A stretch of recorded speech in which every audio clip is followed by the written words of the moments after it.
Hi everybody, JG Pasterjak here, and we're going to take a lap of the official test track of Grassroots Motorsports. That is the Florida International Rally and Motorsports Park, the Firm in Keystone Heights, Florida. Now, if you're out there one weekend, they have open track days almost every Friday, Saturday, and Sunday, very affordable. It's a great place for us to test because, well, it's close by our Daytona Beach headquarters, and also it's a nice track that throws a lot of different things at a car. It's not too slow, it's not too fast. It's a really, really nice place to shake down a press car or a project car, and it's something we're familiar with and gives us a lot of options. So if you ever get out there for a test day yourself, we'll show you a little bit about how to tackle this track. All right, so we're gonna start actually approaching turn 10 because the timing loop is between turn 10 and turn 1, and it's almost like one long corner. So as you're going down the back straightaway, this is going to be one of your highest trap speeds on track. We'll scrub forward just a little bit to the braking area of turn 10, and you see the road kind of bump out to the left right over here. You definitely want to use this area over here for braking because it's going to give you a lot more radius going into turn 10. Now, turn 10 and turn 1 are kind of one big long corner, and I don't want you to sweat so much hitting perfect apexes on the inside of turn 10, hitting perfect exit on the outside of turn 10, or even hitting a perfect curb apex on the inside of turn 1. What I want you to concentrate on here, especially when you're just learning the track, is putting the car on an arc and then maintaining or unwinding that arc all the way through the corner. So let's take a look at what that looks like as we're progressing through this corner. So a real fast car, you may have started braking even before that pavement bumps out just a little bit. This is a very congested area of the track as far as spectators go. There's a wall there. So it's definitely someplace you don't want to screw up because A, you do have some wall there, and B, there's lots of people who will laugh at you. So definitely don't screw up in the most public area on the track. So get out, use that bit of road off to the outside. You've got some braking and turn-in cones that are usually placed out there that you can use as visual references, and get the car turned in and set on an arc. Now you see on this lap, let's see how far we actually went out. You can use that little patch of pavement off to the left if your arc takes you out there. But notice that that patch of pavement ends fairly abruptly up there. So if you're going to use this patch of pavement off to the left, make sure your arc takes you off of that patch, like whoever this ambitious young fellow was right here. So you definitely want to be off of that patch of pavement and have the car pointing this direction when you're completing the turn. But like I say, you don't need to use all of that pavement for a successful lap. You just need to make sure you are at maximum lateral G through that corner, and then beginning to unwind through the exit of the corner. And eventually the line will come to you if you're concentrating on max lat through there. So I tend to stay off of the turn 1 apex. Turn 1 was what we just traversed through. We're now heading towards turn 2. I tend to stay a little bit to the left of the curbing in turn 1.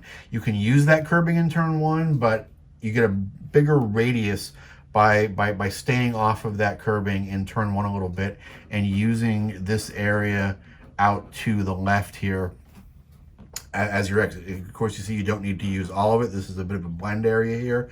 You want to sort of make your exit lined up with the track as it continues down there towards turn 2. So again, apexes in 10 and 1, not hypercritical, or they are certainly not as critical as making sure you are using all of the grip available and unwinding those hands through the corner, finding that line where you can unwind those hands. All right, let's head towards turn 2. You're gonna do a little bit of braking into turn 2. You can see the car, actually you can see the car compress just a little bit there. This is a Porsche Boxster. This is one of our project cars that we're driving right here. So we can see the car compress as we brake a little bit and then turn the thing into turn 2. Now, Florida is a very flat state, but some of our racetracks actually have a little bit of texture to them, which makes them a lot of fun. And this is a very complex corner because of some of the, I don't even want to call them elevation changes, but we'll call them sort of road camber changes that happen here in the Furman Turn 2.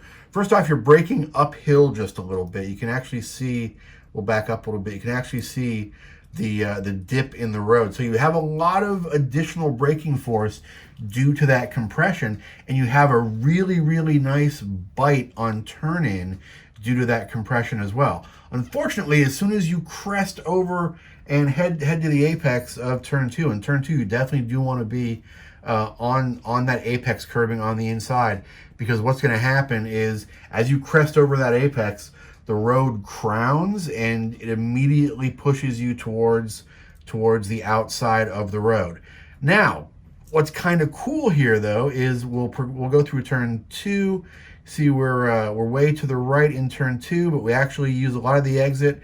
So you would think just by looking at the map, you're not quite lined up for turn 3. You'd want to be further to the right. Not necessarily. You can actually enter turn 3 from basically the center of the road, almost even a little bit to the left, especially in a more underpowered car. So you can give up turn 3, what you think would be the ideal geometric line through turn 3, for some speed through turn 2, and then still be able to fully throttle your way through turn 3 and down the straightaway, because the road sort of widens out to meet you a little bit and allows you to use full throttle coming out of turn 3. So we'll back up a little bit, and you can see once we turned in, we were towards the right for turn 2, exited, didn't worry about trying to get back to the right to enter turn 3, just let the car come out a little bit past the middle of the track and continued on with our progression down the straightaway. So now we're on the first of a few straightaways here, and while we're on this straightaway, we'll want to transition the car back to the left. You can actually see me check the mirrors coming out of turn 3 there, make sure nobody's behind me, and I can safely transition the car back to the left. Turn 4 is a fairly high-speed kink, and turn 4 is one of the places that you definitely want to kind of watch things at the firm, because stuff can go wrong here, and if it does go wrong there, you might end up sliding for a while, and actually sliding to the point where you get yourself in a little bit of trouble. So one thing I want you to do in turn 4 is I want you to get the car settled before you commit to your turn-in. This is not the place to learn how to trail brake. Now some cars, some slower cars, all they need is a little bit of a lift to get through there. Some cars can even go through flat. Underpowered cars with excellent handling and sticky tires and a little bit of downforce, you might be able to get through turn 4 flat. What I don't want you to do, especially while you're learning the track or your first time there, is I don't want you to be trying to decrease speed on the way into the apex of turn 4.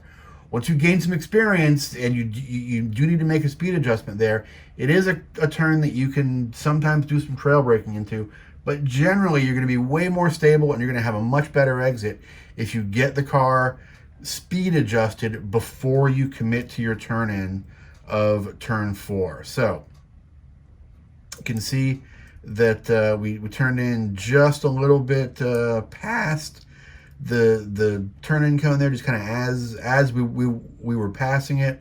Not quite using all of the road here. There's a fairly abrupt drop-off in a lot of spots, so not crazy to leave yourself a little bit of a safety margin off the outside. So get turned into turn 4, set your arc. You can use some curb on the inside if you want, and you can definitely use the exit curbing on the way out. But like the exit curbing in 10 and 1, make sure you are getting yourself off of it before the end, because this fine Florida sand tends to wash out by the end of a track day, and you've got a pretty abrupt bump there towards the end of some of this curbing. So if you're going to use that exit curbing, make sure you are off of that exit curbing before you are back on the straightaway.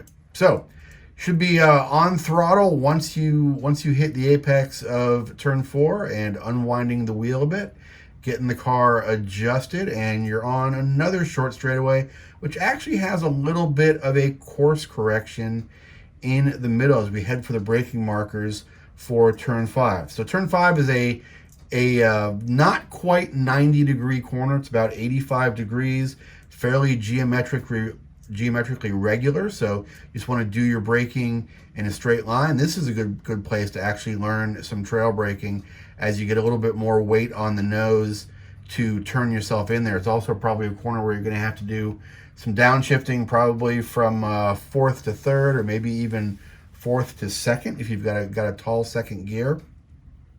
Again, fairly simply shaped corner, just a around an 85-degree, very square, geometrically regular corner. So take a little bit of a late apex, get the car turned in, maybe even do some trail braking down towards the apex. Earlier you get on the gas, it's going to be a lot better because you can get the car straightened up.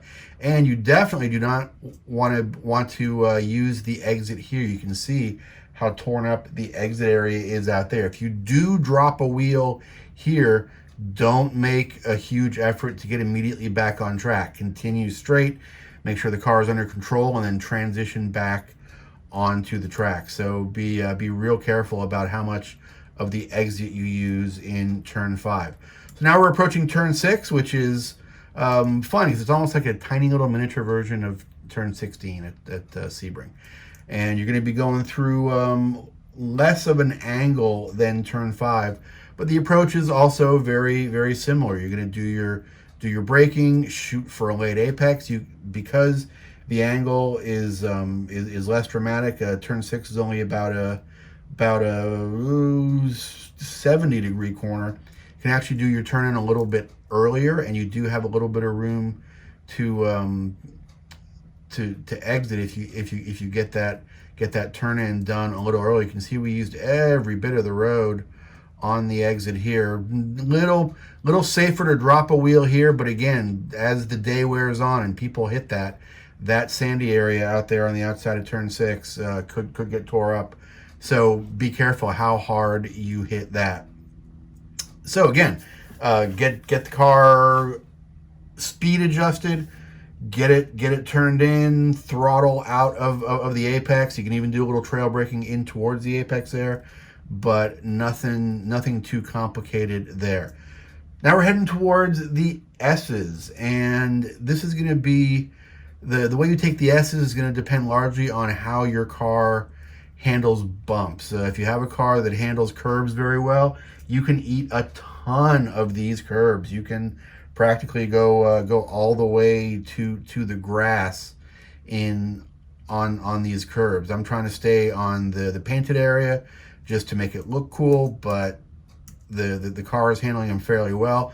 We tested a VW GTI there recently, a new 2020 GTI, and you could practically straight line the thing through there because the shocks were just so compliant in handling those bumps that you could almost just haul butt straight through there. But you're going to know the first time you go through there how much curb you can take. So start off by not taking much curb and then work your way up until the car feels unbalanced. And it's essentially an autocross slalom. You've got, let's see, 1, 2, 3, about 4 separate control inputs there that you want to basically keep a nice rhythm through. Let's tell you what, let's back up and do this at full speed. And we'll see how it looks. You want to, like any slalom in an autocross, you don't want to be decelerating through the slalom. You want to be at a constant speed or accelerating it to keep the car stable. So once you get your speed adjusted for your first turn in, I want you to keep a steady foot on the gas, or at least try and throttle your way through. So by this first adjustment, you should have your minimum speed there, and you should be constant throttle or accelerating through the rest of it to maintain some stability. Now, the last maneuver in this slalom leads into the tightest corner on the track, which is a little bit more than 180 degree turn 7. It's essentially a 180 degree corner that you enter from the last, what would in autocross terms be the last cone of a slalom, heading to the left. So it makes your total turning negotiation more than 180 degrees. And you can see we've got a lot of track out to the left there, and there's a lot of debate over how much of that track you can use or how much you should use. And I'll tell you my theories on it. If we're right behind somebody, I might use a little bit more. If we're right behind somebody who I think we can pass in the next straightaway, I might use a little more track out to the left to try and cheat the exit and get very early throttle coming off of the exit of turn 7, so I can get a little bit higher terminal speed down the next straightaway. It costs you more time because you're driving a considerable amount more distance to go all the way out there to the left, but it does allow you don't necessarily gain radius, but you can get yourself into a position where you can get on the throttle very, very early and straight line your way out. So if there's somebody who you think you might be able to make a pass on, let's say you're behind somebody who's driving a low horsepower but good handling car, you need to make a pass on them in a track day on a straightaway, good place to do it. If you're going for time, generally I will basically put my left wheels on that pavement transition you see right there, and that is sort of my balance between best radius and least distance, and that tends to give me what I feel is the most consistent exit, and I'm not driving any further than I have to, and I'm getting just as good an exit as I would speed-wise and time-wise by doing it different. But again, this is a patient. Once you're in it, it's a patience corner.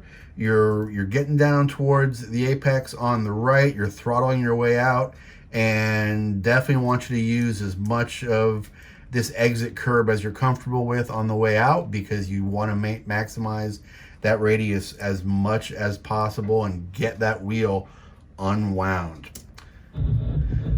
So head down the straightaway now towards turn 8. Turn 8 is another one of those tricky corners at the firm. Turn 8 is another place where we do have a little bit of road crown that's going to affect the way the car handles. It's ultimately about a 180 degree corner chopped into a couple of different sections. The more constant radius you can maintain through it, the better off you're going to be. But if you notice here, when we turn into turn 8, the turn-in area is actually fairly flat. You don't have much crown helping you out. Ideally, I would like to be a little bit towards the left at this spot. I'm missing that apex by a couple feet. You don't need to be right up on the curb, but I definitely want you to be a little bit closer to the curb than the 2 to 3 feet that I am right there. So I want you to be a little bit to the left. And what's going to happen is, as the car turns in, it's going to turn in fairly neutral, or however the car handles on flat terrain.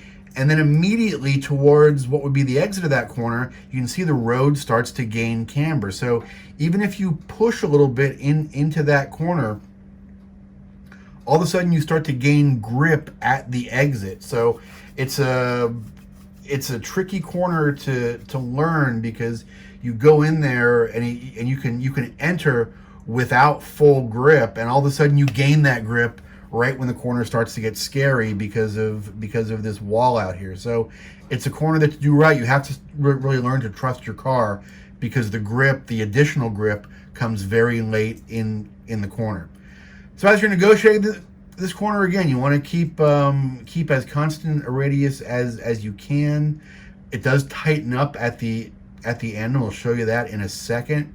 And you want to use as much of the road as you can in here too to generate that radius, and that means ideally getting up pretty close to the wall on the right side. So try and get used to that. Get a feel for how your how your car handles. And then at the exit, the corner actually tightens up just a little bit, which is fine. Geometrically, you think you're going to have just a fine exit out of this corner, but your camber also falls away. So all of a sudden you go from having all this grip and seeing your exit and starting to throttle out to having a little bit of understeer as you're starting to head towards this exit apex. And again, I ideally would want to be another foot to the left, hitting this apex right here, but because that camber started to fall away, you get quite a bit of understeer heading out. And when you start to compensate for that by adding a little bit more steering, and you're also exiting, so you're wanting to add more throttle, it's pretty easy for that understeer situation to just quickly transition to an oversteer situation. So a lot going on with the car right here at the exit of this long and complex turn 8. So take a little bit of time to learn that. Now on the exit of turn 8, got some exit curbing out there that again you definitely want to use, but it also ends fairly abruptly too. So make sure you get off of that exit curbing as you exit 8 there. And no turn 9 on this firm, because that is what we consider the shoebox, which is not used in this typical track configuration. So now we are heading down again towards turn 10 and the start finish line, and then turn 1. See, we're checking the mirrors a little bit here, making sure of what traffic is doing around us, and we will stay, wherever we need to be comfortable after we exited turn 8, but also someplace where we can comfortably transition to the left as we begin to brake for turn 10 and use all of the road off to the left there. And you can actually see we started to brake quite a bit earlier than where that road transitioned out. So you're actually doing some braking as you're doing some lateral load transfer, getting the car off to the left to get your best radius into turn 10.